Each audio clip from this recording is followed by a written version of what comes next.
And when we call your ass a bird brain, this is exactly what we mean. When we say that you are male identified, this is exactly what we mean. Hi, everyone. Welcome to Shhhcrets.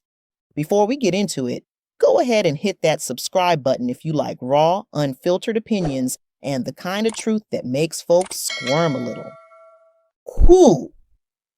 Today's episode is one of those cases where I wish I could unsee what I saw, because the secondhand embarrassment is unbearable. So, let's get into it, because Simone is doing the absolute most, and none of it is rooted in self-respect. Let me just say this. When we say pick me, this is the blueprint. This is the reference photo. This is the Google image result. You search pick me behavior and her bed scene with DaBaby pops up before the definition even loads. Because what in the bird brain desperation is going on? Now, if you haven't seen it, and I don't blame you, B thought it would be a brilliant idea to film her podcast from her bed with DaBaby during Pride Month and flirt with him like a high school freshman in love with her toxic PE teacher. Yes, her literal bed. Not a couch, not a studio, not even a Zoom call. Her bed. Yes, the same DaBaby who embarrassed Danny Lee online, disrespected his baby mother, got canceled for homophobic comments, and has been clinging to relevancy like his career's on life support. That man.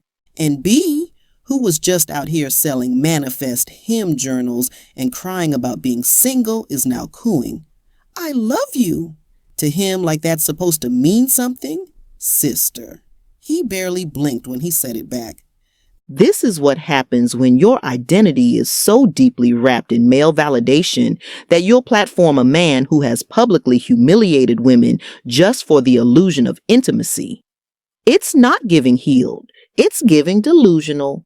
You mean to tell me after all that, I'm a new woman, I found Jesus, I'm focusing on my higher self-talk. This is what you're doing with your platform? Not ministry, not accountability, but DaBaby in your bed. Talking about love, let's be clear, this isn't a marketing move. It's a cry for attention disguised as a branding strategy. But when the strategy centers around aligning yourself with problematic men and weaponizing God to justify it, it's giving. Deeply unserious.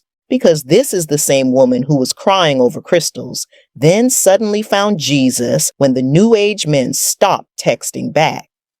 The same woman who sold manifest hymn journals but can't seem to manifest a man who respects her, let alone values her.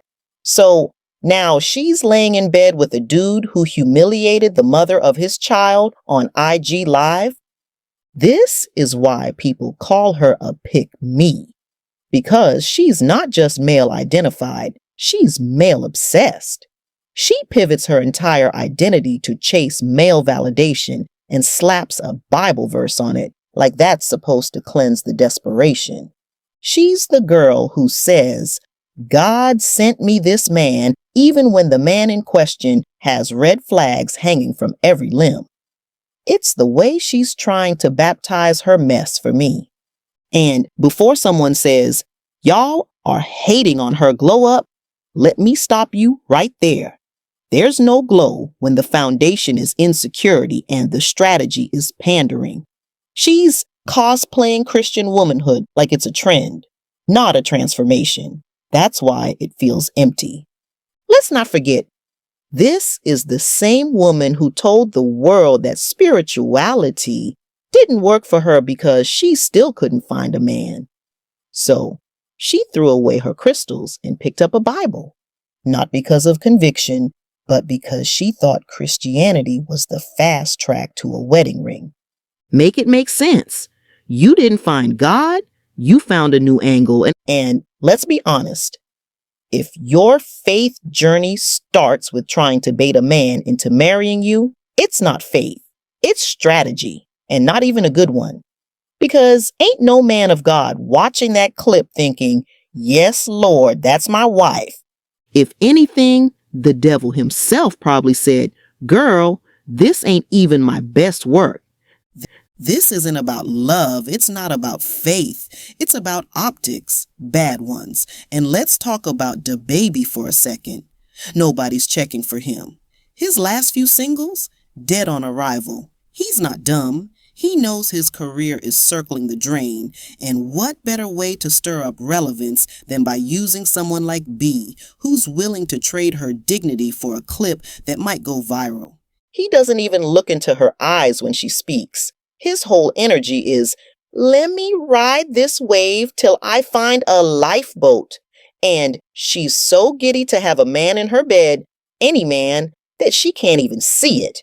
And I don't care how many "you're just haters" comments come through. This ain't hate. This is disappointment.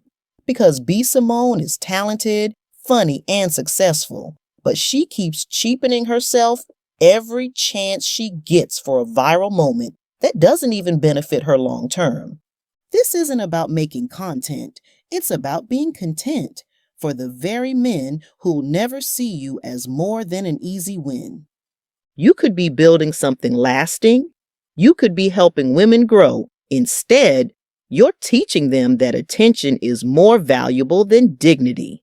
And baby, that ain't it. You are not the moment. You're the cautionary tale. And let me be petty for just a second. Girl, the man doesn't even like you. You're grinning ear to ear asking, "Am I too alpha?" And he's sitting there like a man stuck in traffic. This ain't romance. This is humiliation with HD cameras. The man didn't even fight for his career. You think he's going to fight for you? This is why we're tired. We're tired of women getting platforms and wasting them on dusty validation missions. We're tired of rebranding being an excuse to avoid actual growth. We're tired of seeing women who claim to love God do anything for male attention and then slap a Bible quote on it, like that makes it holy. And let's not forget the women in the comments hyping her up. Marketing genius. Where? What's genius about dragging yourself into the trenches just to be ignored in 4K? The same people calling this smart are the same ones who watched The Tinder Swindler and said, "He just misunderstood." Let me say it loud. A woman who will do anything for a man, no matter how low she has to go, is not a success story. She's a warning. And B, you are spiraling. You hop from New Age spirituality to Christianity to healed girl era to "I love you" with a rapper who can't keep a headline clean. All in the name of what? A man? Or just attention? Because at this point, I don't even think it's about love. It's about being seen. And that's the saddest part. You're not in your soft girl era. You're in your loud, desperate, chaotic for content era.